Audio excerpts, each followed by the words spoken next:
Tem gente que diz que o pior tipo de dor é aquela que vem de repente. Um acidente, uma notícia, um diagnóstico. A dor que chega sem avisar e te derruba no chão. Mas eu discordo. A pior dor é aquela que chega devagar, que vai se instalando dentro de você ao longo dos anos. Tão silenciosa que você nem percebe que está doente. Até que um dia, numa fração de segundo, alguém diz uma frase. Uma única frase. E tudo aquilo que estava adormecido dentro de você acorda de uma vez só. E aí sim você entende o tamanho do estrago. Me chamo Ivone Ferreira dos Santos. Tenho 72 anos. E essa frase foi dita pelo meu próprio filho no corredor de um salão de formatura, enquanto 300 pessoas riam e brindavam ao redor. Ele se aproximou do meu ouvido com aquele sorriso que ele usava quando queria parecer gentil e sussurrou. Não senta na mesa principal, mãe. Você não combina com os convidados. Tem uns lugares ali no fundo, fica mais à vontade lá. Mas antes que vocês sintam raiva ou pena, deixem eu voltar no tempo. Porque essa história não começa naquele salão. Começa muito antes. Começa numa cidade pequena do interior de Minas Gerais, numa casa de chão batido, com uma menina descalça que aprendeu a carregar trouxas de roupa antes mesmo de aprender a ler. Eu nasci em Caeté. Meu pai trabalhava na roça e minha mãe, Dona Teresa, lavava roupa para fora. A gente não tinha quase nada, mas tinha dignidade. Minha mãe passava as camisas dos outros com tanto cuidado que parecia que estava passando seda. E quando alguém perguntava por que ela caprichava tanto em roupa que nem era dela, ela respondia com aquela voz calma que eu nunca esqueci. Porque o capricho é meu, não é da roupa. Eu era a mais velha de 4 irmãos. Quando meu pai partiu, levado por uma condição no peito que nunca foi tratada direito, eu tinha 11 anos. A partir daquele dia, minha infância acabou. Não houve despedida, não houve transição. Num dia eu brincava no quintal. No outro, eu estava ajudando minha mãe a entregar trouxas de roupa lavada pelas ruas de terra da cidade. Aos 13, eu já sabia engomar camisa social melhor do que qualquer lavanderia. Aos 16, arrumei minha mala, que na verdade era uma sacola de feira com minhas roupas dobradas dentro, e fui para Belo Horizonte trabalhar como empregada doméstica. A primeira casa onde trabalhei era de uma família que me tratava como se eu não existisse. Eu dormia num quartinho nos fundos, sem janela, com um colchão fino em cima de um estrado de madeira. Acordava às 5 da manhã para deixar tudo pronto antes que os patrões levantassem.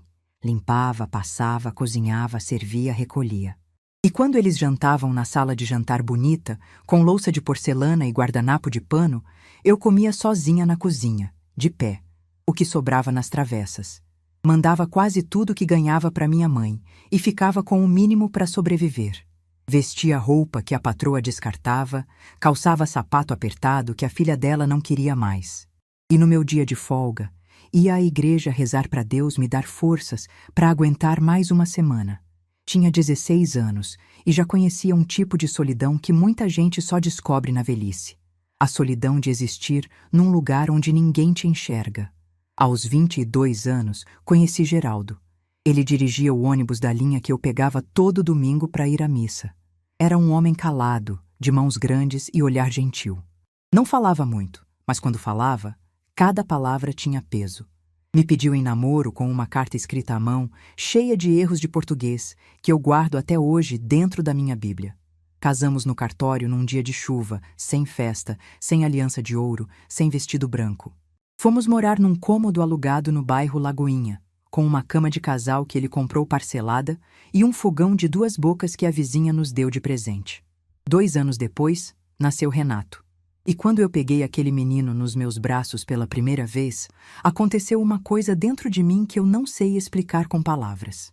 Foi como se todo o cansaço, toda a dor, toda a humilhação que eu já tinha passado na vida, de repente tivesse um motivo.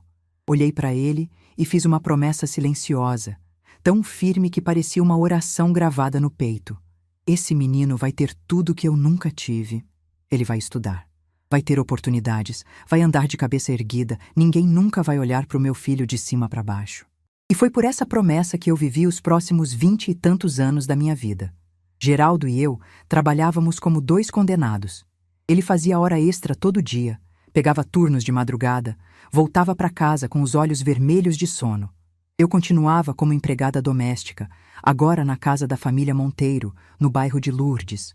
Saía de casa antes do sol nascer e voltava quando o Renato já estava dormindo. Às vezes eu chegava tão cansada que nem conseguia tirar o uniforme. Sentava na beira da cama dele, ficava olhando ele dormir e pensava: é por isso. Tudo isso é por ele.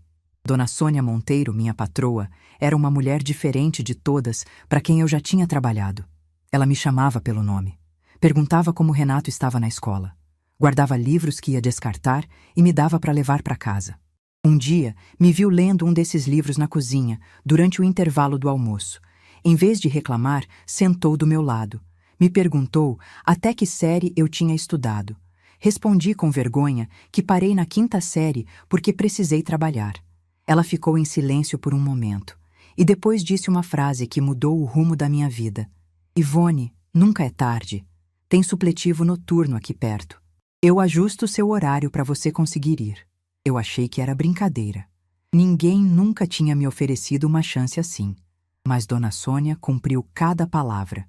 Ajustou meu expediente, me deu o endereço da escola, e quando eu disse que não tinha dinheiro para material, apareceu no dia seguinte com uma mochila cheia de cadernos, canetas e um dicionário de português. Aos 34 anos, sentei numa carteira de escola pela primeira vez desde criança. Eu era a mais velha da turma.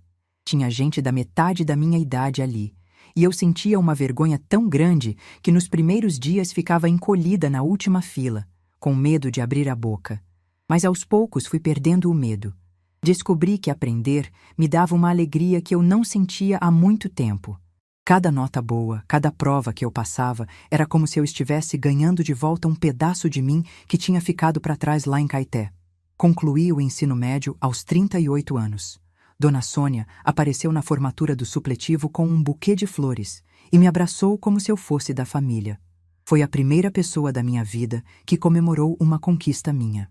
Geraldo não pôde ir porque estava trabalhando naquela noite. E Renato, que já tinha 14 anos, disse que não queria ir porque achava sem graça. Formatura de supletivo. Mãe, não é formatura de verdade, ele disse sem tirar os olhos do videogame. Eu engoli a tristeza, coloquei as flores num copo de vidro com água e fui dormir sorrindo mesmo assim. Porque aquelas flores eram minhas. Aquela conquista era minha. E ninguém podia tirar isso de mim. Mas a vida, quando quer ser generosa, não é pela metade.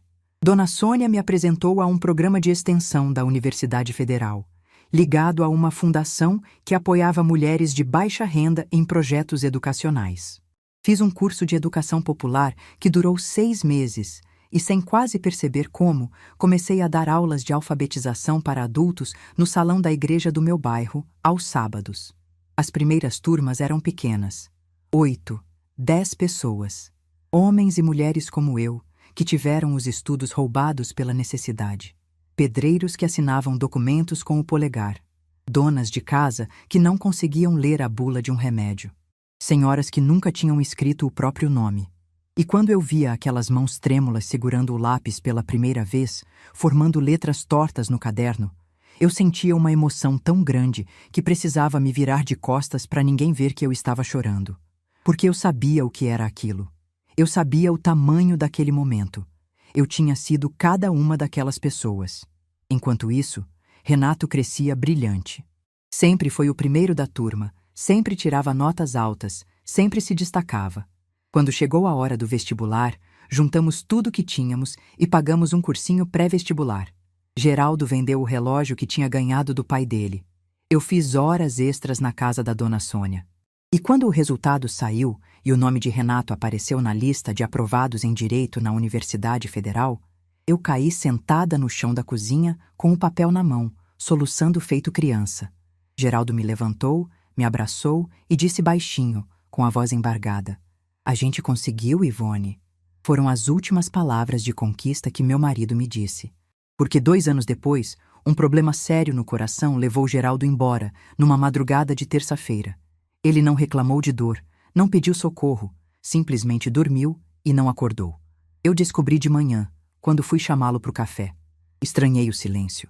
Geraldo sempre acordava antes de mim. Entrei no quarto, toquei no ombro dele e senti que algo estava errado.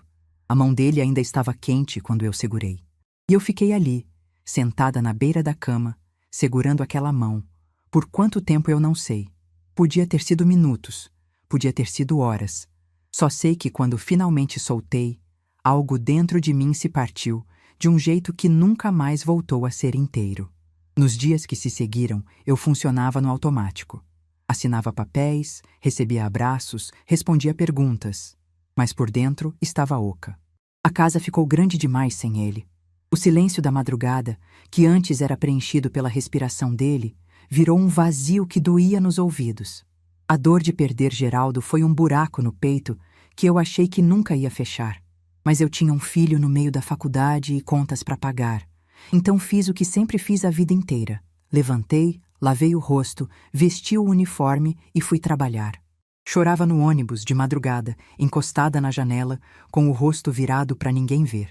Mas durante o dia, eu era rocha. Porque alguém precisava ser. Renato se formou. Passou na OAB de primeira tentativa. Conseguiu uma vaga num escritório de advocacia renomado. E eu assistia a tudo da plateia, orgulhosa, achando que todo o sacrifício tinha valido a pena, que minha promessa estava cumprida, que agora, finalmente, eu podia respirar. Mas o que eu não sabia, o que eu ainda ia demorar anos para entender, é que ao criar um filho para ser tudo que eu não fui, eu criei um homem que tinha vergonha de tudo que eu sou. E essa descoberta, que não veio de uma vez só, mas em doses pequenas e venenosas ao longo de mais de uma década, essa foi a dor mais silenciosa e mais devastadora da minha vida. Porque uma coisa é ser rejeitada por um estranho. Isso dói, mas passa. Outra coisa, completamente diferente, é olhar nos olhos do seu próprio filho, o filho que você carregou na barriga, que você amamentou de madrugada, que você criou sozinha depois que o pai partiu, e perceber que para ele, você é um constrangimento, uma peça fora do lugar, uma mancha no currículo perfeito que ele construiu para si mesmo. E foi exatamente isso que aconteceu quando Renato conheceu Fernanda. Mas isso eu conto a seguir, porque essa parte da história precisa de fôlego, e vocês vão precisar de fôlego também. Fernanda apareceu na vida do meu filho como uma brisa de perfume caro, bonita, bem vestida, cabelo sempre no lugar, maquiagem discreta, sorriso calculado. Filha de um desembargador aposentado, criada em colégio particular, formada em relações internacionais, com inglês fluente e um guarda-roupa que valia mais do que tudo que eu juntei na vida inteira. Renato a conheceu num evento do escritório de advocacia e me ligou naquela mesma noite, coisa que ele quase nunca fazia, só para dizer que tinha conhecido a mulher da vida dele. Eu fiquei feliz, de verdade. Meu filho estava apaixonado e só isso já era motivo de alegria. Mas quando ele trouxe Fernanda para eu conhecer, algo dentro de mim acendeu um alerta que eu tentei ignorar durante anos. Foi num restaurante no bairro de Lourdes, o tipo de lugar com toalha de linho, garçom de gravata e cardápio sem preço. Eu vesti minha melhor roupa, uma blusa social que Dona Sônia tinha me dado e uma saia preta que eu usava para ir à missa. Cheguei 15 minutos mais cedo porque detesto atrasar. Quando eles apareceram, Renato veio me abraçar e me apresentou. Fernanda, essa é minha mãe. Fernanda olhou para mim de cima a baixo. Não foi um olhar grosseiro, foi pior do que isso. Foi um olhar que media, que catalogava, que colocava no lugar. Estendeu a mão sem força, como se estivesse tocando em algo frágil demais, e disse apenas, prazer. Uma única palavra. E naquela palavra, naquele aperto de mão frouxo, eu senti tudo que viria depois. Durante o jantar, ela conversou quase exclusivamente com Renato. Quando se dirigia a mim, falava devagar, pronunciando cada sílaba como se eu fosse uma criança que precisava de ajuda para entender. Me perguntou se eu ainda trabalhava, e quando respondi que era empregada doméstica, ela fez um som com a boca, algo entre um A e um e mudou de assunto. Renato não percebeu, ou fingiu que não percebeu. O casamento foi 6 meses depois, na fazenda da família dela, em Ouro Preto. 200 convidados, decoração que parecia capa de revista, flores importadas, banda ao vivo. Eu fui a única pessoa do meu lado que estava ali. Minha irmã Lúcia não veio porque disse que não tinha roupa adequada. E Carminha, minha amiga mais antiga, não foi convidada. Quando perguntei a Renato se podia levar pelo menos ela, ele respondeu sem me olhar nos olhos: "A lista está apertada, mãe. A família da Fernanda já ocupa quase tudo. Eu fui sozinha, comprei um vestido em prestações, fui na cabeleireira do bairro, coloquei um batom que Dona Sônia me emprestou. Quando cheguei à fazenda, um manobrista olhou para mim e perguntou se eu era da equipe de serviço. Engoli seco, mostrei o convite e entrei. Durante a festa inteira, ninguém veio conversar comigo. Ninguém me pediu para tirar foto com os noivos. Quando a valsa começou e todos se levantaram para dançar, eu fiquei sentada, olhando para o meu prato vazio, mexendo no guardanapo de pano com as mãos. Na hora de ir embora, procurei Renato para me despedir. Ele me deu um abraço rápido, daqueles com tapinha nas costas, olhando por cima do meu ombro para ver se alguém importante estava esperando para cumprimentá-lo. Peguei minha bolsa e saí do salão sozinha. Do lado de fora, a noite estava fria. Um dos garçons, que estava encerrando o turno, me viu parada perto do portão e ofereceu uma carona até o terminal rodoviário de Sabará. Aceitei sem pensar 2 vezes. Voltei para Belo Horizonte de madrugada, num ônibus quase vazio, chorando encostada na janela, olhando as luzes da estrada passarem borradas pelas lágrimas. Depois do casamento, o afastamento virou rotina. Renato e Fernanda compraram um apartamento num bairro nobre.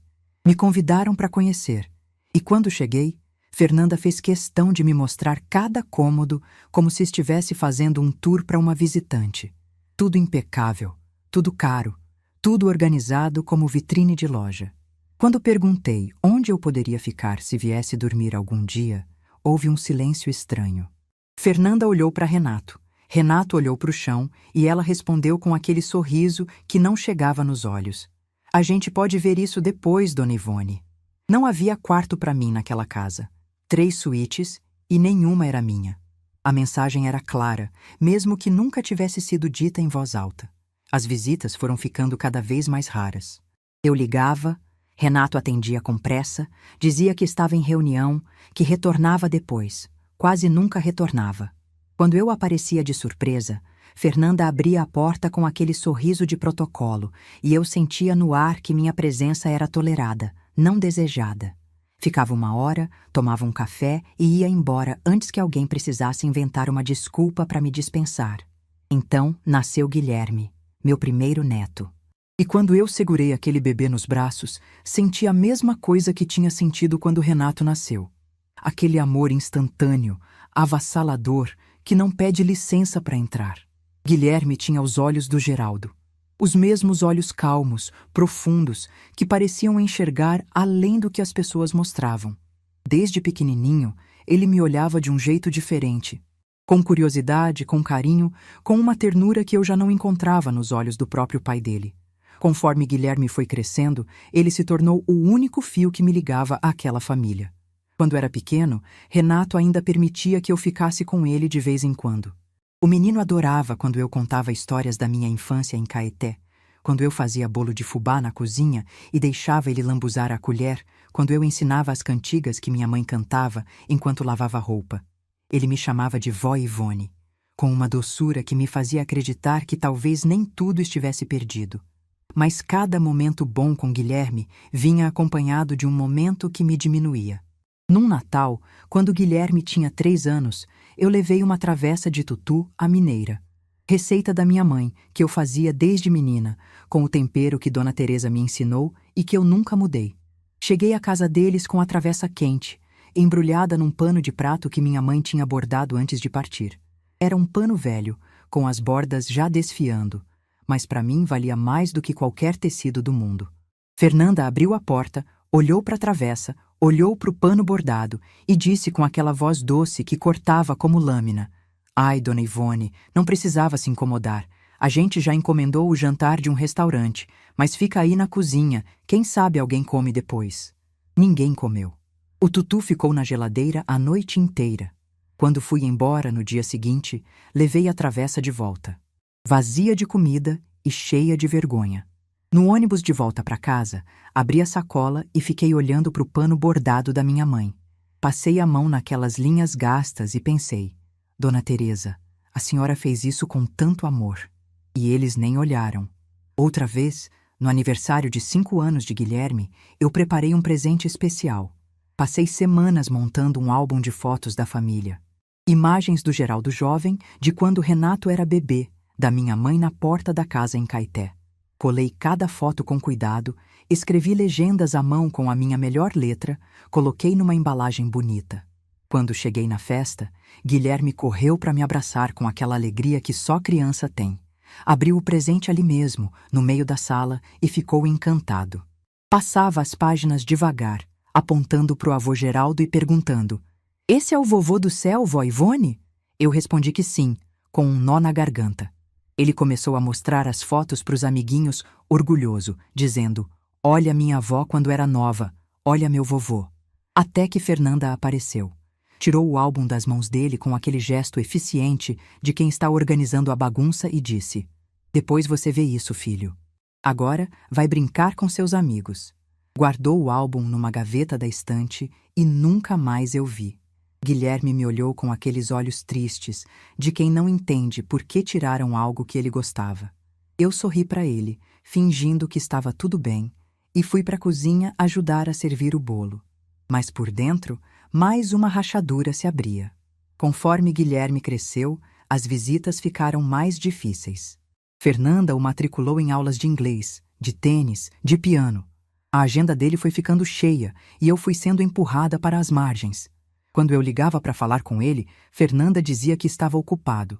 Quando eu pedia para buscá-lo na escola para uma tarde comigo, a resposta era sempre: "Essa semana não dá, dona Ivone. Quem sabe no mês que vem." O mês que vem nunca chegava. E teve um dia que me marcou de um jeito que carrego até hoje. Guilherme tinha uns 12 anos e a escola organizou um evento do Dia dos Avós.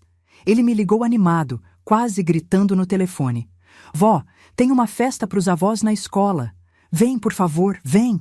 Eu fiquei tão feliz que comprei uma blusa nova no mesmo dia. Arrumei o cabelo, cheguei cedo na escola, ansiosa para ver meu neto. Mas quando entrei no portão, vi Renato no pátio, conversando com a coordenadora. Ele me viu e veio caminhando rápido, me puxou para o canto, perto das árvores, longe de todo mundo. E disse, com aquele tom que ele usava quando queria parecer gentil, mas estava me dando uma ordem: "Mãe, os pais da Fernanda vão estar aqui. São os outros avós. Eles são muito presentes na vida do Guilherme. Não precisa ficar muito tempo, tá? Dá um abraço nele e pode ir embora, para não ficar estranho." Para não ficar estranho. Eu era a estranha. Na vida do meu próprio neto, eu era o elemento que destoava. Olhei para o meu filho e não reconheci nada naquele rosto. Não vi o menino que eu embalava de madrugada, não vi o adolescente que comia meu bolo de fubá, não vi o universitário que chorou no meu ombro quando o pai partiu. Vi um homem de terno que estava me pedindo para sumir. E naquele momento, pela primeira vez em anos, eu quase disse tudo. Senti as palavras subindo pela garganta como uma onda quente, pressionando os dentes, querendo sair. Quase perguntei se ele tinha vergonha do chão que eu esfreguei para pagar os livros dele. Quase perguntei se o diploma na parede do escritório pesava menos do que a mãe que sacrificou tudo por ele. Senti minhas mãos se fecharem, meus olhos arderem, meu corpo inteiro tremer. Foi o momento mais perto que eu cheguei de explodir. Mas não explodi. Porque minha mãe me ensinou que a dignidade é a última coisa que a gente perde. E naquele dia, era tudo que eu tinha. Não disse nada. Caminhei até Guilherme, que veio correndo me abraçar com aquela força que só neto tem. Apertei ele contra mim, senti o cheiro do cabelo dele e coloquei um bombom no bolso da calça, como fazia desde que ele era pequenininho. Ele sorriu e disse: "Obrigado, vó. Fica, vai." Eu disse que precisava ir, que tinha um compromisso, e saí pela porta dos fundos da escola sem que ninguém me visse. Chorei o caminho inteiro no ônibus, encostada na janela, com o rosto virado, como sempre. E naquela noite, sozinha no meu quarto, deitada na cama que já foi minha e do Geraldo, me fiz a pergunta que vinha me perseguindo há anos: onde eu errei? O que eu fiz de tão terrível para meu próprio filho ter vergonha de mim? É porque eu falo errado? Porque minhas mãos são ásperas de tanto esfregar chão? Fiquei horas olhando para o teto, procurando dentro de mim o defeito que justificasse aquela rejeição. E o pior é que quase encontrei. Quase me convenci de que o problema era eu. Mas tinha algo dentro de mim, uma voz que eu mal conseguia ouvir, que repetia baixinho uma verdade que eu ainda não estava pronta para aceitar. O problema nunca foi você, Ivone. Nunca foi. E enquanto meu filho me empurrava para fora da vida dele, algo estava acontecendo na outra parte da minha existência. O projeto de alfabetização, que começou com 10 pessoas num salão de igreja, havia crescido de um jeito que eu mesma não esperava. Do salão, passamos para uma sala cedida pela prefeitura. Depois, para 2 salas.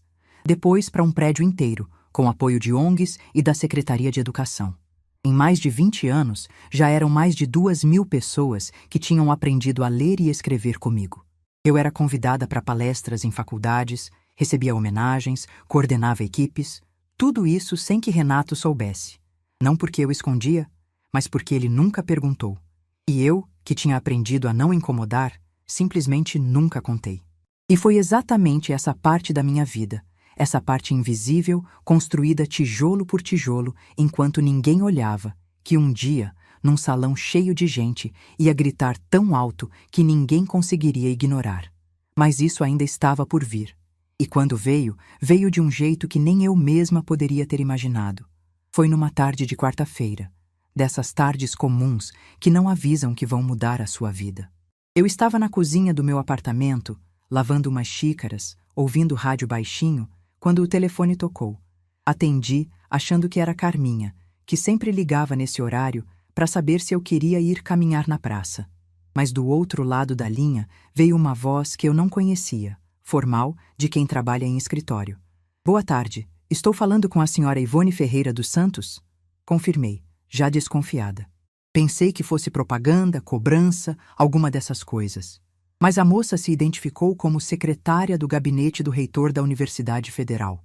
E o que ela disse em seguida me fez largar a xícara dentro da pia e sentar na cadeira da cozinha porque minhas pernas simplesmente pararam de funcionar. Ela disse que eu havia sido indicada por um conselho acadêmico, aprovada por unanimidade em votação do colegiado, e que a universidade gostaria de me conceder o título de doutora honoris causa, a mais alta distinção que a instituição poderia oferecer em reconhecimento ao meu trabalho de mais de 2 décadas alfabetizando comunidades de Belo Horizonte. Pedi para ela repetir. Ela repetiu, com a mesma calma. Pedi para repetir de novo. E eu percebi que estava chorando sem fazer barulho, com a mão sobre a boca, as lágrimas escorrendo entre os dedos. Doutora honoris causa. Eu, Ivone, empregada doméstica, filha de lavadeira.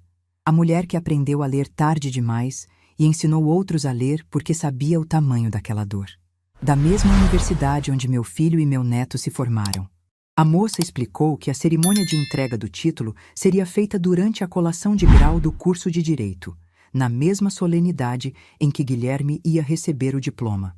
O reitor queria fazer uma homenagem especial, unindo a formatura dos alunos à entrega do honoris causa. Eu ia subir no mesmo palco onde meu neto ia receber o canudo. Disse que eu receberia uma carta oficial com todos os detalhes e me pediu confirmação. Quando desliguei o telefone, fiquei parada olhando para a parede da cozinha. Os azulejos brancos, a torneira pingando, o rádio tocando uma música que eu nem ouvia mais. Fiquei ali não sei quanto tempo. Depois me levantei, fui até o quarto, abri o guarda-roupa e fiquei olhando para as minhas roupas. Eu ia precisar de um vestido. Um vestido bonito, digno da ocasião. E ia precisar de coragem, muita coragem. Nos dias seguintes, recebi a carta oficial pelo correio. Envelope timbrado, papel grosso, letras douradas. Li tantas vezes que decorei cada palavra. Guardei dentro da minha Bíblia, junto com a carta de amor do Geraldo, cheia de erros de português. As 2 coisas mais importantes que alguém já colocou no papel para mim estavam ali, juntas, entre as páginas do livro de Salmos. Comprei um vestido azul marinho numa loja do centro com dinheiro que eu mesma juntei. Fui na cabeleireira, pedi para arrumar meu cabelo branco de um jeito elegante. Carminha me emprestou uns brincos discretos que tinham sido da mãe dela. Quando me olhei no espelho, quase não me reconheci. Não porque estivesse diferente por fora, mas porque algo nos meus olhos tinha mudado. Tinha uma luz ali que eu não via há anos. Mas 3 dias antes da cerimônia, quase desisti de tudo. Renato me ligou. Coisa rara. E quando vi o nome dele no visor do celular, meu coração acelerou daquele jeito que só filho faz a gente sentir, aquela mistura de esperança e medo que nunca passa, não importa quantos anos tenham se passado. Atendi com a voz mais calma que consegui. Ele foi direto. Disse que a formatura de Guilherme seria um evento muito importante, que a família de Fernanda estaria toda presente, que tinham reservado uma mesa grande na frente do salão. E então acrescentou, com aquele tom casual que ele usava quando queria esconder a crueldade dentro da educação. Se você quiser ir, mãe, chega cedo para não atrapalhar a organização. Senta em algum lugar mais discreto, que fica mais confortável para todo mundo. Mais confortável para todo mundo. Menos para mim. Desliguei o telefone e sentei na beira da cama. Olhei para o vestido azul marinho pendurado no cabide, para o convite oficial do reitor apoiado no criado mudo, para os brincos da Carminha em cima da cômoda. E me perguntei se valia a pena. Se eu aguentaria passar por mais uma humilhação naquele salão. Se não era melhor ligar para o gabinete do reitor, agradecer, inventar um problema de saúde e ficar em casa, protegida pelo silêncio que eu já conhecia tão bem. Passei aquela noite inteira acordada. Virava de um lado, virava do outro. A voz do meu filho ecoando na minha cabeça, se misturando com outras vozes, de outros momentos. Para não ficar estranho, do dia dos avós. A lista está apertada, do casamento. Depois você vê isso da Fernanda tirando o álbum das mãos do Guilherme. Todas aquelas frases que eu tinha engolido ao longo dos anos formaram um coro que repetia a mesma coisa. Você não pertence, Ivone. Você não combina. Você não é suficiente. De manhã, eu já tinha quase decidido não ir. Estava com o telefone na mão, pronta para ligar para o gabinete, quando a campainha tocou. Era Carminha, com café numa garrafa térmica e bolo de milho embrulhado num pano de prato. Aquela mulher tinha um sexto sentido para saber quando eu estava desmoronando. Entrou sem pedir licença, como fazia há 40 anos. Colocou o café na mesa, cortou o bolo e sentou na minha frente. Bastou me olhar para entender, não precisei dizer uma palavra. Ela olhou para o vestido pendurado, olhou para o convite, olhou para mim e disse com aquela firmeza tranquila que só Carminha tinha. Você não vai desistir, Ivone. Eu comecei a chorar.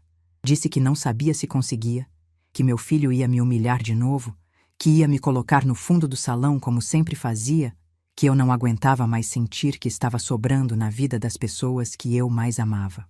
Carminha segurou minhas mãos, olhou nos meus olhos e disse uma frase que eu vou carregar até o último dia da minha vida. Se o seu filho não enxerga quem você é, ele vai ser obrigado a enxergar quando 300 pessoas estiverem de pé aplaudindo o seu nome. Sequei o rosto. Tomei o café. Comi o bolo. E quando Carminha foi embora, eu peguei o vestido, passei a mão no tecido e disse baixinho, para mim mesma, eu vou. O dia da cerimônia chegou com sol. Eu acordei antes das 5, como se meu corpo soubesse que aquele não era um dia qualquer. Tomei banho devagar, coloquei o vestido, arrumei o cabelo, passei o batom. Carminha veio me buscar e fomos juntas de ônibus até o campus. No caminho, ela segurava minha mão e eu segurava a bolsa contra o peito como se fosse um escudo. O salão era imenso. Lustres de cristal, cadeiras enfileiradas, flores nos arranjos das mesas. 300 pessoas, talvez mais. Famílias inteiras, bem vestidas, orgulhosas dos filhos e netos que iam receber o diploma. E ali, no meio daquele mar de gente, eu procurei meu filho. Encontrei Renato numa mesa na frente do salão. Fernanda ao lado, com um vestido prateado e um colar que brilhava sob os lustres. Os pais dela, elegantes, conversando com outras pessoas igualmente elegantes. Uma mesa de gente importante. Uma mesa onde eu não cabia. Quando me viu se aproximando, Renato se levantou rápido. Rápido demais. Veio ao meu encontro antes que eu chegasse perto da mesa. E ali, no corredor entre as fileiras de cadeiras, com o barulho das conversas ao redor abafando sua voz, ele chegou perto do meu ouvido e sussurrou as palavras que eu já contei no começo dessa história. mas que agora vocês vão ouvir de novo, sabendo de tudo que veio antes. Não senta na mesa principal, mãe. Você não combina com os convidados. Tem uns lugares ali no fundo. Fica mais à vontade lá. Eu olhei nos olhos dele. E dessa vez, não senti a raiva que quase me consumiu no dia dos avós. Não senti a tristeza que me acompanhou na volta do casamento. Senti algo diferente. Algo que eu nunca tinha sentido antes. Senti calma. Uma calma estranha, profunda, que vinha de um lugar dentro de mim que eu não conhecia. Era como se toda a dor acumulada em décadas tivesse finalmente se transformado em outra coisa. Não era raiva, não era resignação. Era certeza. A certeza de que, em poucos minutos, nada seria como antes. Assenti com a cabeça. Caminhei até o fundo do salão. Sentei numa cadeira encostada na parede, coloquei a bolsa no colo e fiquei em silêncio. Carminha sentou ao meu lado, apertou minha mão e não disse nada. Não precisava. Ela sabia o que estava por vir. A cerimônia começou. Discursos de abertura, palavras bonitas sobre justiça e vocação, aplausos educados. Um por um, os formandos foram chamados ao palco. E quando o nome de Guilherme soou nos alto-falantes, eu apertei a bolsa com força e sorri.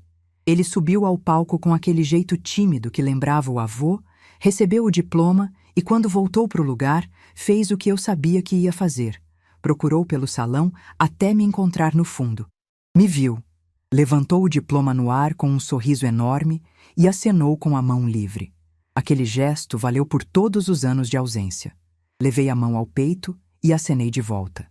Depois que todos os diplomas foram entregues, o reitor voltou ao microfone.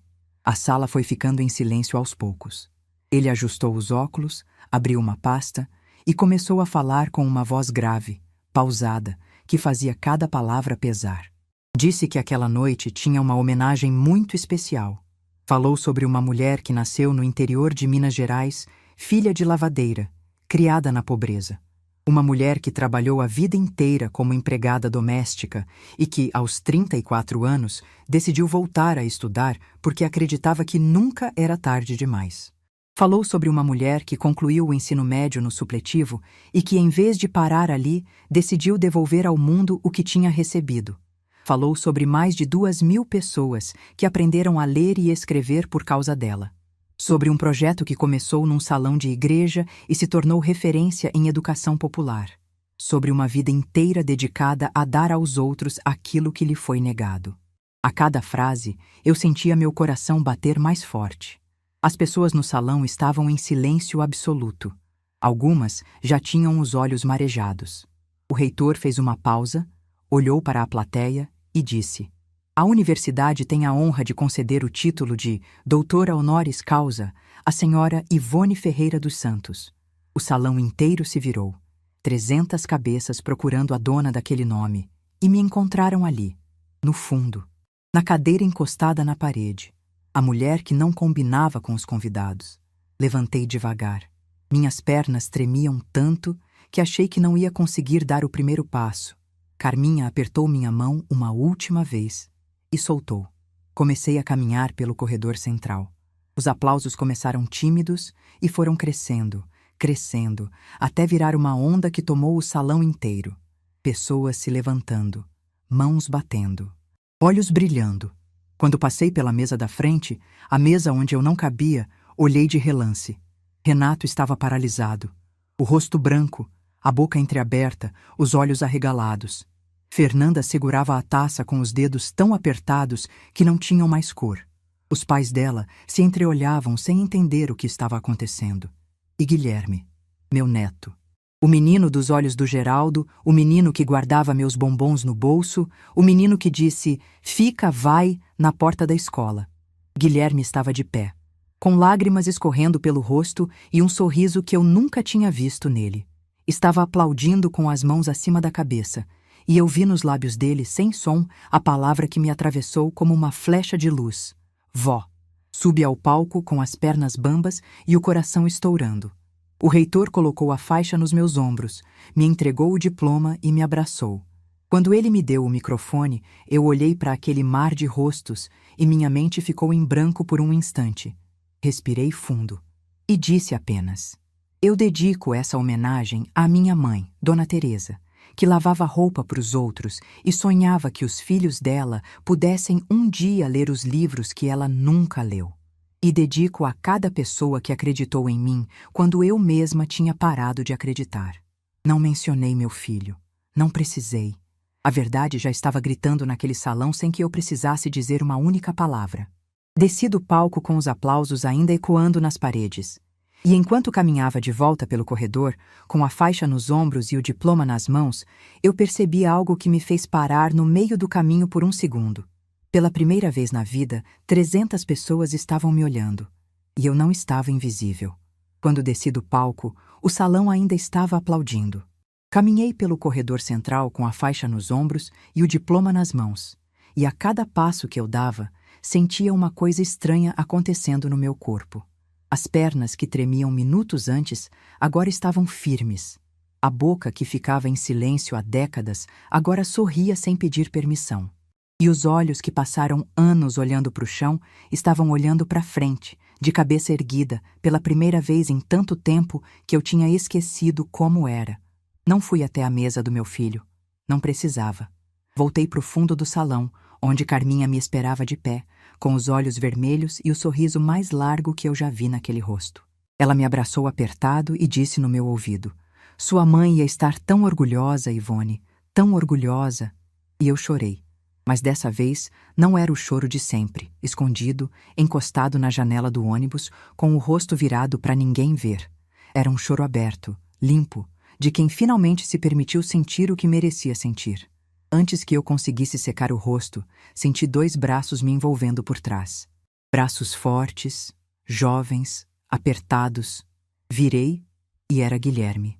Meu neto estava ali, com o diploma dele numa mão e lágrimas ainda escorrendo pelo rosto. E me abraçou de um jeito que ele não me abraçava desde criança. Daquele jeito inteiro, sem pressa, sem constrangimento, sem olhar para os lados para ver se alguém estava vendo. Ele se afastou um pouco, segurou meus ombros e me olhou com aqueles olhos do Geraldo, os mesmos olhos calmos e profundos, e disse com a voz embargada: "Por que eu nunca soube, vó? Por que ninguém nunca me contou?" Eu passei a mão no rosto dele, tirei uma lágrima que estava presa no canto do olho e respondi: "Porque ninguém nunca perguntou, meu filho." Ele baixou a cabeça. Ficou em silêncio por alguns segundos. E quando levantou de novo, tinha algo diferente nos olhos dele. Uma mistura de orgulho e de uma dor que ele ainda ia levar tempo para entender completamente. Ele disse: "Eu vou conhecer tudo, vó. Quero ver o projeto, quero conhecer seus alunos, quero saber tudo." Eu sorri e disse que sim, que ele seria bem-vindo a qualquer momento. Renato não veio me procurar naquela noite. Eu vi de longe quando ele se levantou da mesa, quando falou alguma coisa no ouvido de Fernanda, quando os dois saíram do salão antes do final da cerimônia. Saíram pela porta lateral, rápidos, de cabeça baixa, como quem foge de alguma coisa. E naquele momento, olhando meu filho ir embora, eu entendi uma coisa que me doeu, mas que também me libertou. Ele não saiu de vergonha de mim. Saiu de vergonha de si mesmo. Carminha e eu voltamos para casa de ônibus, como sempre. Mas naquela noite o ônibus parecia diferente. A cidade lá fora parecia diferente. Tudo tinha a mesma forma, as mesmas luzes, os mesmos sons. Mas eu olhava para tudo com olhos novos. Olhos de uma mulher que acabava de descobrir, aos 72 anos, que existia uma versão dela que o mundo ainda não conhecia. Que ela mesma ainda não conhecia. Quando cheguei em casa, coloquei a faixa do honoris causa sobre a mesa da sala e fiquei olhando. Parecia impossível. Aquela faixa, com o nome da universidade bordado em dourado, estava na minha mesa. Na mesa de uma empregada doméstica. Na mesa de uma filha de lavadeira que aprendeu a ler aos 34 anos. Passei a mão no tecido e senti o peso daquela conquista. Não era só um título. Era a prova de que eu existia, de que minha vida tinha valido alguma coisa além de servir os outros. Naquela noite, dormi a noite inteira pela primeira vez em meses, sem virar de um lado para o outro, sem acordar de madrugada com o peito apertado, sem ficar olhando para o teto procurando respostas.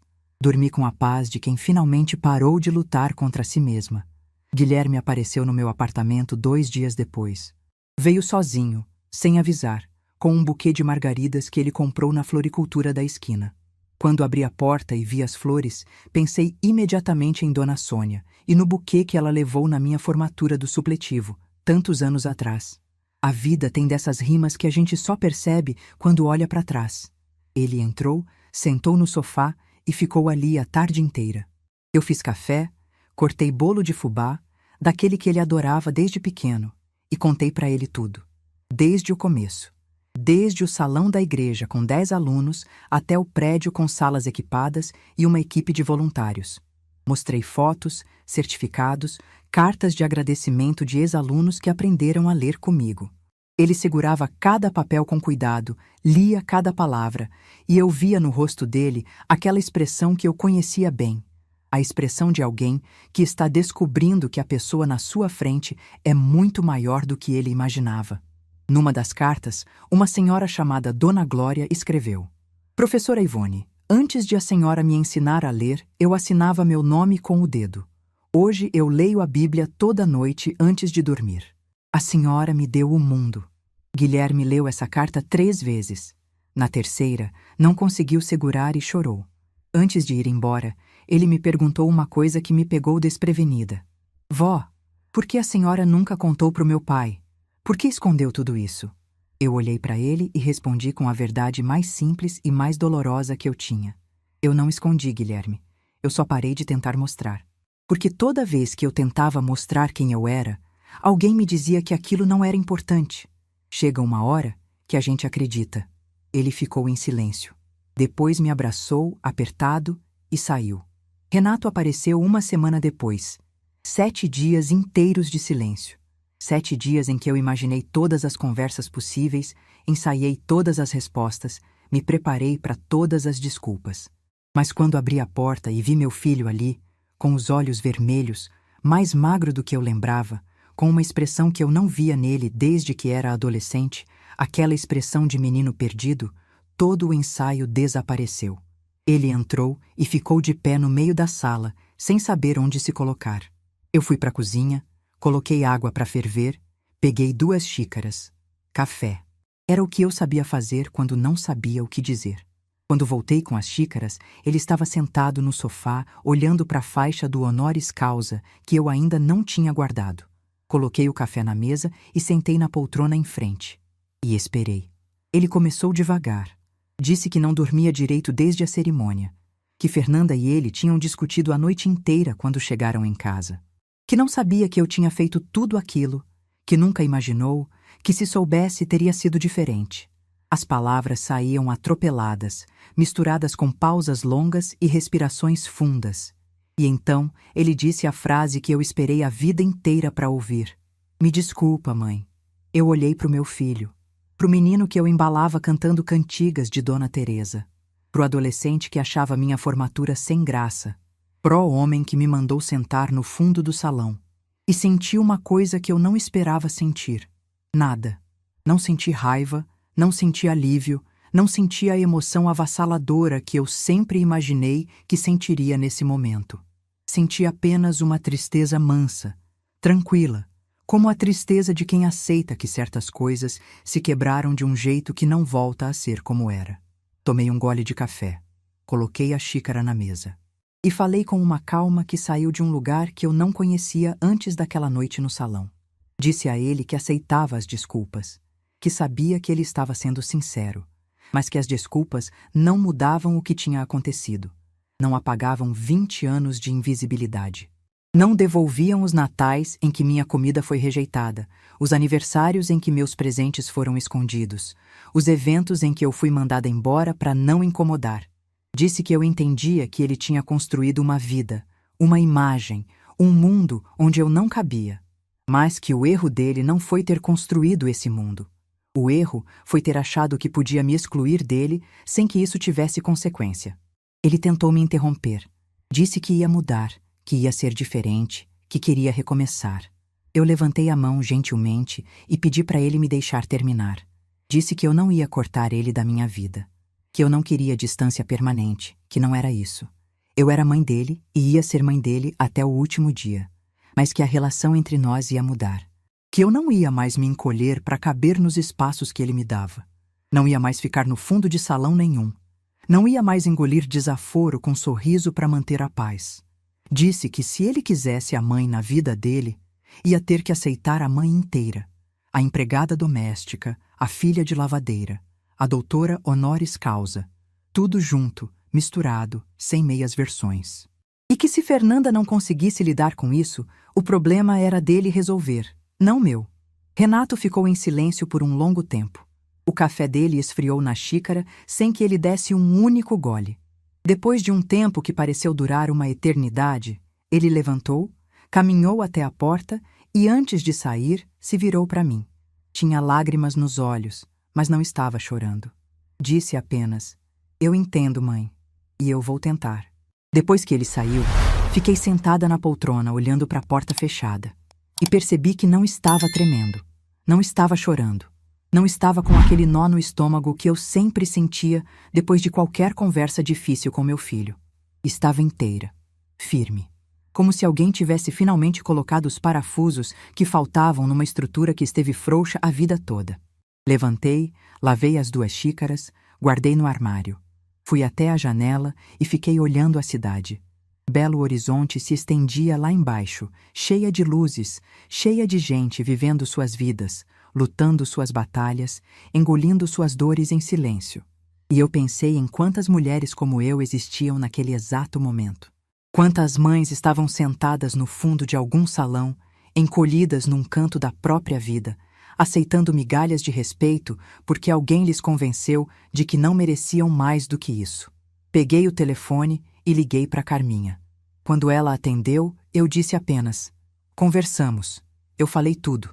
Ela ficou em silêncio por um segundo e depois perguntou: "E como você está?" Eu pensei um instante e respondi com uma verdade que me surpreendeu enquanto saía da minha boca. "Estou leve, Carminha.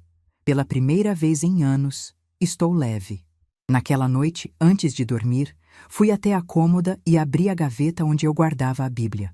Tirei a carta do Geraldo, aquela carta cheia de erros de português, escrita à mão, com tinta azul que já estava desbotando.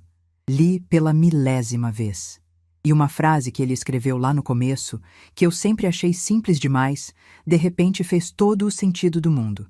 "Ivone, você é a mulher mais forte que eu conheço. Só falta você acreditar nisso." Geraldo sabia. Desde o começo, ele sabia. E levou 30 anos a perda dele, décadas de humilhação silenciosa e uma noite num salão de formatura para eu finalmente entender o que ele quis dizer. Guardei a carta de volta na Bíblia. Apaguei a luz. E pela 2ª noite seguida, dormi em paz. Não a paz de quem resolveu todos os problemas, mas a paz de quem finalmente parou de ser o problema. 6 meses se passaram desde aquela noite no salão de formatura. 6 meses que pareceram 6 anos, porque cada dia trouxe uma descoberta nova sobre a mulher que eu estava me tornando. Ou melhor, sobre a mulher que eu sempre fui e que finalmente tinha parado de se esconder. Eu continuo morando no meu apartamento em Belo Horizonte. O mesmo apartamento pequeno, com a varanda de onde se vê a cidade se acender quando a noite chega. Mas agora ele está diferente. Tem mais cor, mais vida, mais presença. Coloquei uma estante na sala, onde antes tinha só parede vazia. Nessa estante estão meus livros, os certificados do projeto de alfabetização, algumas fotos que eu mesma escolhi colocar ali, e no centro, num suporte de veludo que Carminha me deu de presente, o diploma de doutora honoris causa. Toda vez que passo por ali e olho para aquele papel, ainda sinto um arrepio. Não de surpresa, porque já me acostumei, mas de gratidão. Gratidão por não ter desistido naquela manhã em que quase liguei para o gabinete do reitor para cancelar tudo. O projeto de alfabetização continua. E cresceu. Depois da cerimônia, a universidade me convidou para fazer parte de um programa de extensão comunitária como coordenadora voluntária. Ganhei uma sala no campus, com mesa, computador, telefone. Eu, que por décadas entrava em universidade só como empregada doméstica, agora entrava pela porta da frente, com crachá pendurado no pescoço e alunos me chamando de Professora Ivone. Às vezes me pego sorrindo sozinha nos corredores, achando graça do destino. As turmas de alfabetização agora funcionam em 3 bairros diferentes. Temos voluntários jovens, A maioria estudantes universitários que querem experiência prática. E tem uma coisa que me emociona toda vez. Alguns dos meus ex-alunos, pessoas que aprenderam a ler comigo há 10, 15 anos, voltaram como voluntários para ajudar os novos. Dona Glória, aquela mesma que escreveu a carta que fez Guilherme chorar, hoje me ajuda nas aulas de terça e quinta. Ela diz que quer devolver o que recebeu. Quando a ouço dizer isso, preciso respirar fundo para não desmanchar na frente de todo mundo. Guilherme cumpriu cada palavra que disse naquela noite. Ele aparece no projeto toda semana, às vezes 2 vezes por semana. Ajuda com a parte de informática, ensina os alunos a mexer no celular, no computador, coisas que eu mesma ainda estou aprendendo. Mas o mais bonito não é o que ele faz, é como ele faz. Com paciência, com respeito, com aquele olhar do Geraldo que parece dizer a cada aluno: eu te enxergo, você importa. Um dia depois de uma aula, estávamos arrumando a sala quando ele disse, sem me olhar, como se estivesse falando com a parede: Vó, eu tenho vergonha do meu pai. Parei o que estava fazendo. Ele continuou: vergonha de como ele tratou a senhora. Vergonha de eu não ter enxergado antes. Vergonha de ter sido criado achando que certas pessoas valiam mais que outras por causa de um diploma ou de um sobrenome. Eu larguei os papéis que estava organizando, sentei na cadeira ao lado dele e disse: não tenha vergonha do seu pai, Guilherme. Tenha compaixão. Ele foi criado por uma mãe que ensinou que o valor das pessoas está no que elas conquistam, não no que elas são. Eu falhei nisso. Ensinei ele a subir, mas esqueci de ensinar ele a olhar para trás e estender a mão. Guilherme me olhou com aqueles olhos molhados e disse: a senhora não falhou em nada, vó. Ele que escolheu não aprender. Ficamos em silêncio por um tempo. Depois ele abriu a mochila e tirou de dentro um embrulho. Era um pacote retangular, embrulhado em papel pardo, meio amassado, como se tivesse ficado guardado por muito tempo num lugar apertado. Me entregou e disse apenas: achei isso no fundo do meu armário quando me mudei para o meu apartamento novo. Estava lá desde que eu era criança. Abri o embrulho devagar. E quando vi o que era, minhas mãos pararam no ar. Era o álbum de fotos. O mesmo álbum que eu montei para o aniversário de 5 anos dele. O mesmo que Fernanda tirou das mãos dele e guardou numa gaveta da estante. O mesmo que eu achava que tinha sido jogado fora há anos. Mas não foi jogado fora. Guilherme, quando era menino, tirou o álbum daquela gaveta escondido e guardou no próprio quarto, e carregou consigo durante todos esses anos, de mudança em mudança, sem nunca contar para ninguém. Abri a primeira página. Ali estava Geraldo jovem, com aquele sorriso tímido que me fez me apaixonar no ponto de ônibus. Na segunda página, Renato bebê, no colo do pai, com uma chupeta que parecia grande demais para a boca dele.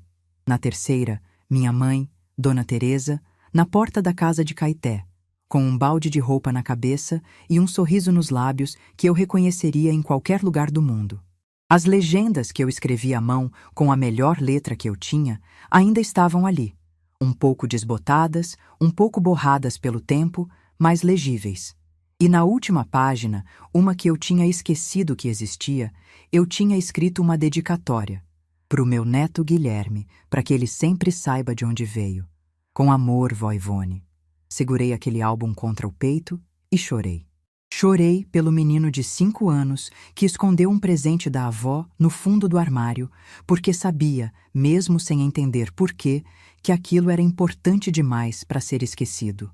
Chorei pelo homem de 22 anos que carregou aquele álbum por quase 2 décadas sem saber o peso que ele tinha. E chorei por mim, pela mulher que achou que aquele gesto de amor tinha sido descartado como lixo, quando na verdade tinha sido guardado como tesouro. Guilherme me abraçou e ficou ali, em silêncio, me deixando chorar. Ele aprendeu isso comigo, que às vezes a coisa mais generosa que a gente pode fazer por alguém é simplesmente ficar. Sobre Renato, ele está tentando. Não vou mentir dizendo que está tudo resolvido porque não está, mas ele liga toda semana. Às vezes a conversa é curta, às vezes é só para perguntar como eu estou, mas ele liga. Me visitou 3 vezes nesses 6 meses. Na última vez, trouxe um bolo de padaria e ficou constrangido quando viu que eu tinha acabado de fazer um bolo de fubá. Ofereci os 2 e ele comeu do meu. Não disse nada sobre isso, não fez comentário nenhum, mas comeu 2 fatias. E isso Para quem conhece a nossa história, foi mais do que qualquer pedido de desculpas. Fernanda nunca veio ao meu apartamento. Nunca ligou. Nunca mandou mensagem. E eu não a procurei. Não por rancor, mas porque entendi que certas relações não são minhas para consertar. Segundo Guilherme, ela e Renato estão passando por um momento difícil. Não quis saber os detalhes. A vida deles é deles, e eu já aprendi que me colocar no meio de batalhas que não são minhas só me machuca. Carminha continua sendo Carminha. Minha rocha, minha consciência, minha melhor amiga. A gente caminha na praça todo fim de tarde, toma café juntas, reclama do calor, comenta as novelas. Ela me trata como sempre me tratou, como Helena Ivone Ferreira dos Santos, uma mulher inteira com defeitos e qualidades, e não como a mãe de alguém ou a avó de alguém. Semana passada fiz algo que eu estava planejando há meses. Peguei um ônibus para Caeté. Voltei para a cidade onde nasci, onde minha mãe lavou roupa a vida inteira, onde meu pai plantou e colheu até o corpo não aguentar mais. A casa já não existe. No lugar dela tem um estacionamento. Mas a rua é a mesma, as árvores são as mesmas e o cheiro de terra molhada depois da chuva é exatamente como eu lembrava. Fiquei parada na calçada, olhando para onde a casa costumava ficar. Fechei os olhos e vi minha mãe estendendo roupa no varal, cantando baixinho. Vi meu pai chegando da roça com as botas sujas de barro. Vi a menina que eu fui, descalça, com as mãos cheias de sabão, ajudando a torcer os lençóis. Abri os olhos e a imagem sumiu, mas a sensação ficou. A sensação de pertencer a algum lugar, de ter raízes, de carregar dentro de mim uma história que ninguém pode apagar. Levei comigo nessa viagem o pano de prato bordado da minha mãe. O mesmo pano que embrulhou a travessa de tutu no Natal em que ninguém comeu a minha comida. Eu guardei esse pano durante todos esses anos, dobrado dentro de uma gaveta, junto com outras coisas da Dona Teresa. E naquele dia, em Caeté, parada na calçada onde nossa casa existiu, eu tirei ele da bolsa, desdobrei e fiquei olhando para o bordado. As linhas de Dona Teresa, firmes e delicadas ao mesmo tempo. O desenho de flores que ela fazia nos panos antes de entregar para os clientes. E de repente, a frase dela ecoou dentro de mim com uma força que me fez parar de respirar por um segundo. O capricho é meu, não é da roupa. Eu passei a vida inteira achando que essa frase era sobre trabalho, sobre cuidar bem do que não é seu. Mas ali, naquela calçada, com 72 anos e um diploma de doutora honoris causa na estante da minha sala, eu finalmente entendi o que minha mãe quis dizer de verdade. O capricho é meu, a dignidade é minha, a força é minha. Não depende de quem está olhando, de quem reconhece, de quem aplaude. O valor que eu tenho não precisa da aprovação do meu filho, do respeito da minha nora, do palco de uma universidade. Ele existe porque eu existo. Sempre existiu. Eu só tinha esquecido.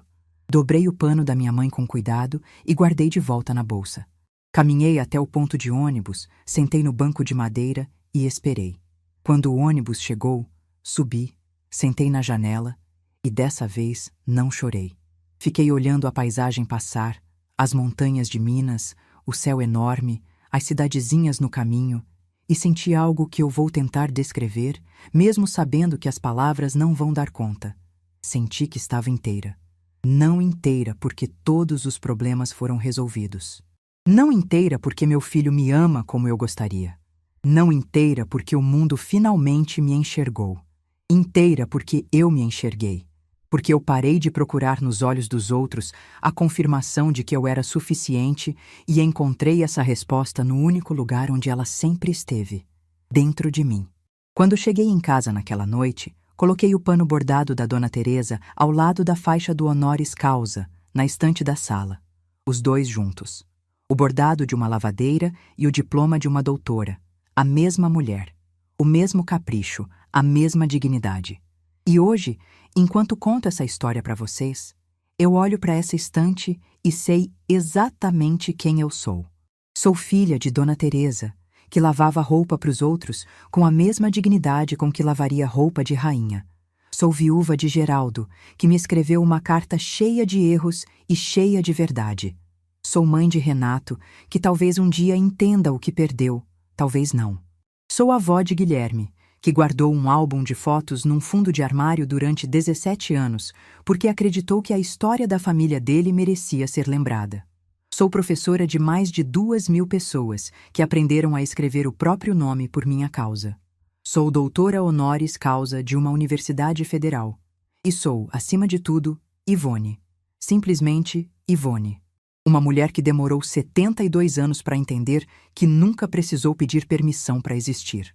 Se eu pudesse voltar no tempo e dizer uma coisa para aquela menina descalça de Caeté, que carregava trouxas de roupa antes de aprender a ler, eu diria: segura firme, menina. Vai doer. Vai demorar. Vai ter dias em que você vai achar que não vale a pena. Mas um dia, num salão cheio de gente, vão chamar o seu nome. E quando chamarem, você vai estar pronta, porque o capricho sempre foi seu. Sempre. Se essa história tocou seu coração, deixe seu like, se inscreva no canal e comente aqui embaixo. No meu lugar, o que você faria? Sua mensagem pode iluminar o dia de alguém.